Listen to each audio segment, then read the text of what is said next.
Qu'est-ce que c'est que ce truc? Le vélo électrique sans batterie? Attends, c'est sérieux ça? Vélo à assistance électrique sans batterie, se rechargeant automatiquement quand vous pédalez facilement, parfait pour vos trajets quotidiens dans toutes les villes vallonnées de France et du monde, sans limite d'autonomie, sans batterie, sans lithium, autonomie infinie et fait en France. C'est quoi ce truc-là? Aujourd'hui, on va parler du vélo Pipop, le vélo électrique sans batterie. On en a déjà parlé dans une vidéo précédente, mais j'avais reçu une vague de critiques du fait que je n'ai pas essayé le vélo avant d'en parler. Eh bien aujourd'hui, on va remédier à ça puisque je vous emmène direction Poitiers. On est invité par une boutique pour tester ce vélo révolutionnaire. Vous allez tout savoir sur le vélo électrique sans batterie à autonomie infinie fabriqué en France, le Pipop. Et Pipop. Dans cette vidéo, donc croyez-moi bien, je vais pas mâcher mes mots. Si le vélo est bien, je le dirai, mais croyez-moi bien que si le vélo ne fonctionne pas et que si ce sont des arguments marketing fallacieux, eh bien, vous le saurez, je ne mâcherai pas mes mots. On va prendre le train direction Poitiers, je vous emmène avec moi, c'est parti. J'ai bien entendu ce que vous m'avez dit dans les commentaires, et donc, pour vous faire plaisir, je vous emmène tester le Pipop en conditions réelles. Et donc on ne va pas se contenter d'une analyse technique. Cette fois-ci, je pars à l'autre bout de la France pour vous emmener tester le Pipop. Ok, donc ça y est, j'ai trouvé le vélo Pipop. Mes premières impressions, en termes de cadre de partie cycle, relativement classique. C'est un cadre aluminium qui ressemble pas mal au cadre de chez Arcade. La fourche, c'est une fourche Zoom, donc pareil, assez classique. Petit vélo de ville basique et plutôt bien fini. Éclairage à pile, qui n'est pas connecté à la partie électrique du vélo. Frein à disque à câble, avant et arrière. Donc tout ça, ça nous fait une partie cycle vraiment de vélo de ville, tout ce qu'il y a de plus classique de ce qu'on peut retrouver dans les vélos premier prix de chez Gitane, Arcade ou ce genre de vélo. En ce qui concerne la partie électrique, donc on a un petit moteur roue arrière qui ressemble à la plupart des vélos, mais alors qui est quand même un petit peu plus intéressant puisque c'est un moteur roue arrière à capteur de couple. Donc c'est un 250 watts, mais à capteur de couple. C'est assez important pour la suite puisqu'il va permettre, en tout cas il est censé permettre de vraiment moduler la consommation d'énergie selon qu'on appuie plus ou moins sur les pédales. Et enfin, la deuxième partie de notre partie électrique se trouve ici. Donc ce que vous voyez ici, c'est pas du lithium, c'est pas une batterie au lithium. Ce sont donc des supercondensateurs. Mais Jamy, c'est quoi un supercondensateur? Alors, le supercondensateur, c'est, pour faire simple, un autre type de batterie, mais avec un fonctionnement vraiment différent, qui a de très gros avantages et de très gros inconvénients par rapport à la batterie au lithium. L'énorme intérêt du supercondensateur, c'est qu'il a une capacité à se charger et à se décharger très rapidement et sans s'abîmer, contrairement à la batterie au lithium qui, elle, a un nombre de cycles limité et qui en plus se recharge beaucoup plus lentement. Ça permet de réutiliser l'énergie qui aurait été perdue au freinage avec un rendement très important. En revanche, par rapport aux batteries au lithium, ça a un énorme inconvénient, c'est la densité énergétique. La densité énergétique, c'est la raison pour laquelle on utilise des batteries au lithium sur tous les véhicules électriques, c'est-à-dire qu'on peut stocker énormément d'énergie dans un poids réduit. Et là, donc, on a un vélo qui pèse 24,5 kg, mais qui n'embarque avec lui une capacité donc de batterie, entre guillemets, seulement de 8 Wh. Pour vous donner un ordre de comparaison, un vélo électrique en moyenne, c'est entre 500 et 800 Wh dans un vélo électrique à batterie au lithium. Et donc là, je répète, c'est simplement 8 Wh.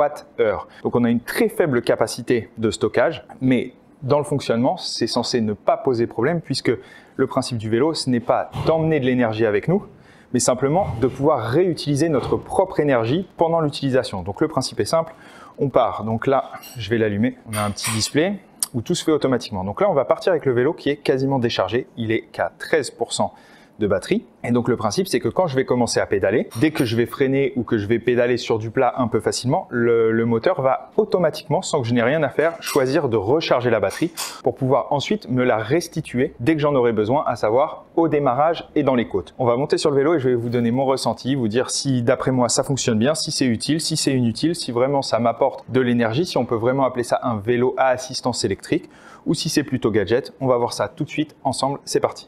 Donc c'est parti les gars, pour vous faire plaisir, ça y est, je suis sur le Pipop. Bon, le vélo est quasiment intégralement déchargé, il y a 2%, donc là, il ne me fournit pas vraiment d'assistance. Je vais faire demi-tour, on va prendre la descente et on va voir si ça suffit à recharger la batterie. Donc on sent, le vélo freine légèrement dans la descente. Et donc là, il récupère l'énergie, on le voit, hein, on le voit sur l'écran. Et donc quand on freine, ça continue de récupérer de l'énergie. Donc c'est intéressant, C'est absolument pas gênant. Là, je dois perdre quelques km/h en descente. Mais c'est vrai que si c'est pour faire de la ville, je suis pas super pressé. Ça peut être intelligent de réutiliser cette énergie. Et tu vois, on est déjà remonté à 42%, 43%. Donc ça va vraiment vite à se recharger. En 1 minute à peine, dans une descente, j'ai rechargé 50% de la batterie. Donc si la batterie se recharge aussi vite, c'est parce que c'est une toute petite batterie, hein, on imagine bien. C'est une batterie 100 fois plus petite qu'une batterie classique de vélo électrique, quasiment 50-100 fois moins. Donc forcément, elle se recharge extrêmement vite. Pour l'instant, je n'ai pas encore testé l'assistance électrique, mais en tout cas, en termes de système de recharge, c'est intelligemment conçu et ça fonctionne bien a priori. En tout cas, sur l'écran, ça a l'air de fonctionner. Comme tu peux le voir, je suis extrêmement respectueux des règles et donc là je pars. Et donc là je sens au démarrage, en effet je le sens, donc on est encore un peu en descente, mais je sens une assistance. Je sens l'assistance du vélo au moment où je démarre. Je suis à 17 km/h, donc c'est un vélo avec lequel on roule doucement, hein. Donc là on a les sensations d'un vélo de ville qui avance moyennement. Bon, et il se recharge légèrement, donc là il prend 8 watts, 50 watts. Donc sur le plat, bon, moi qui ai l'habitude des vélos électriques, je vais être parfaitement honnête avec vous les gars, j'en ai déjà marre. Ça fait 2 minutes que je suis sur le vélo, j'en ai déjà un petit peu marre, hein. Très honnêtement, je préférerais être sur un vélo de meilleure qualité, pas électrique. Je me fatiguerai certainement moins là sur le plat, hein, je parle, qu'avec ce vélo, donc qui est un petit vélo de ville avec un plutôt mauvais rendement et qui en plus récupère mon énergie à certains moments. Du mal à comprendre l'intérêt pour l'instant. Mais de quoi est-ce qu'on parle exactement quand on parle de rendement sur un vélo classique? C'est très simple. Le rendement sur un vélo musculaire, c'est à quel point la mécanique du vélo va transmettre l'énergie produite par les jambes du cycliste dans la vélocité. Quand vous appuyez sur la pédale, si vous mettez 100 watts de puissance dans votre jambe, votre vélo va forcément absorber un peu de cette puissance dans les forces de frottement, dans la mécanique du vélo. Et un vélo très haut de gamme, très performant, va en restituer une énorme partie. Un vélo très bas de gamme aura de grosses forces de frottement ou des matériaux tels que de l'acier qui vont faire que le vélo va se tordre et donc va vous restituer beaucoup moins d'énergie que celle que vous avez envoyée dans votre jambe. Et ça, c'est fondamental, surtout qu'aujourd'hui, on est sur un vélo qui prétend pouvoir nous restituer de la puissance. Mais si on a déjà perdu la moitié de notre puissance à cause d'un mauvais rendement du vélo, cette puissance a beau être bien réutilisée, bien restituée à un autre moment, ça ne sera jamais plus performant qu'un vélo avec un bon rendement, avec une bonne mécanique. Au démarrage, bon, ça m'aide un petit peu, mais pas énormément. Je vais vous faire un test qui arrive souvent à vélo, quand on n'en fait pas souvent. C'est que je vais m'arrêter en 5e vitesse. Donc là, je suis arrêté en 6e vitesse. Et là, si vous avez un vélo électrique, normalement, ça vous permet de repartir sans vous tuer. On va voir si j'ai besoin d'appuyer comme un gros porc. Ça fonctionne plutôt bien. Ça fonctionne plutôt bien. C'est pas aussi efficace qu'un vélo électrique classique et je vais vous expliquer pourquoi d'ailleurs. Parce qu'il y a une confusion dans le monde du vélo électrique qui est celle des 250 watts. En réalité, les vélos électriques classiques, il y a écrit 250 watts, mais ce n'est pas 250 watts maximum, c'est 250 watts nominal. Donc ça veut dire qu'en crête, ils peuvent consommer et utiliser jusqu'à 500 voire 750 watts pour certains, même des moteurs roue arrière. Mais en général, c'est plutôt autour de 500 watts. Celui-ci est réglé pour utiliser 250 watts, non pas nominal, mais maximum. Ce qui fait que ça vous aide, mais ça vous aide un peu. Là, j'ai une petite côte, le vélo ne me fournit pas d'énergie, je suis encore en train de forcer. C'est assez anarchique le moment où le vélo récupère ou fournit de l'énergie. J'ai du mal à bien comprendre comment le vélo choisit. C'est pas une question de couple puisque là je force. Et vous voyez, un coup il fournit, un coup il récupère, un coup il fournit, un coup il récupère. J'ai du mal à comprendre. Il y a une légère côte. Très franchement, je suis à 15 km/h, je me fatigue. Vous l'entendez, je suis essoufflé. Alors c'est peut-être parce que je suis un obèse en devenir qui passe son temps sur des vélos électriques et qui pédale jamais. C'est probable.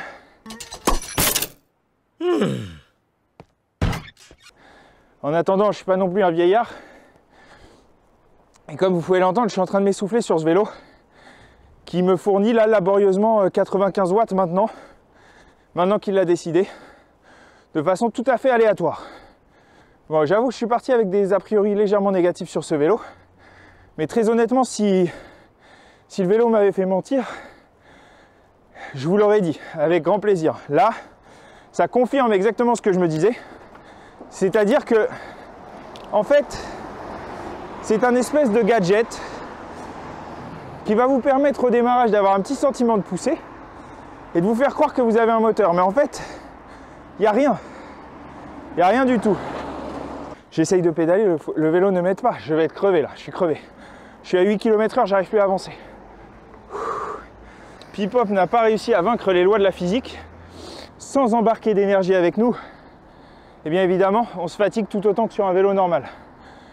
Je vous le dis franchement, j'ai jamais dit du mal de qui que ce soit sur cette chaîne et ça m'embête d'avoir un avis négatif sur un vélo. Mais là, si je veux rester objectif, je peux pas. Je peux pas vous dire que ce vélo est un vélo électrique. Je suis en train de forcer comme un con. À 12 km/h, je me suis remis en deux parce que sinon j'y arrive pas. Et il n'y a rien qui se passe, quoi. Rien ne se passe. Donc non, je suis désolé, c'est un flop absolu. C'est même moins bien que ce que j'imaginais. En fait, ce qui se passe, c'est que il doit être paramétré pour essayer d'éviter au maximum d'arriver à 0%. Là, j'aurais fait du sport, je vous le dis. Je vais même m'arrêter. J'en peux plus.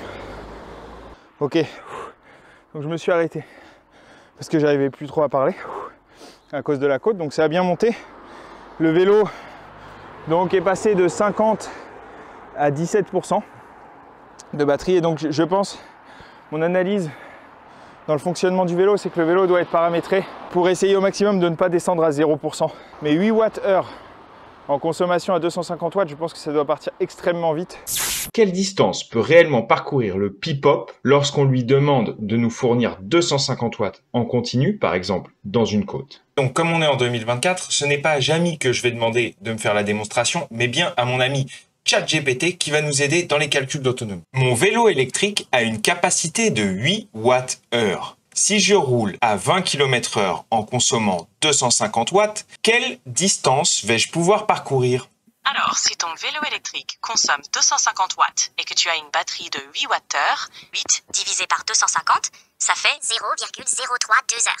Si tu peux rouler pendant environ 0,032 heures avec ta batterie, à une vitesse de 20 km/h, tu feras 0,64 km. Ça fait 640 mètres. Ce vélo conviendra à un cycliste aguerri qui a la capacité de pédaler. Et donc pour quelqu'un qui a la capacité de pédaler, je recommande à ce prix-là, puisqu'il est à près de 3000 €, 2800 €. Vous pouvez vous acheter un bien meilleur vélo qui ne soit pas électrique, un vélo classique, un vélo musculaire de bien meilleure facture qui sera bien plus optimisé avec un bien meilleur rendement et qui consommera beaucoup moins d'énergie. On va finir ce test en redescendant au magasin, mais je partais avec des a priori négatifs. Et bien à ce stade, je suis carrément déçu. Je connais pas la ville en plus, les gars. Oh là là, il freine dans la côte, j'y crois pas. Je suis en côte, il freine le machin. Les voitures, elles sont en train de devenir folles derrière. Je suis à 12. En côte, il freine le truc.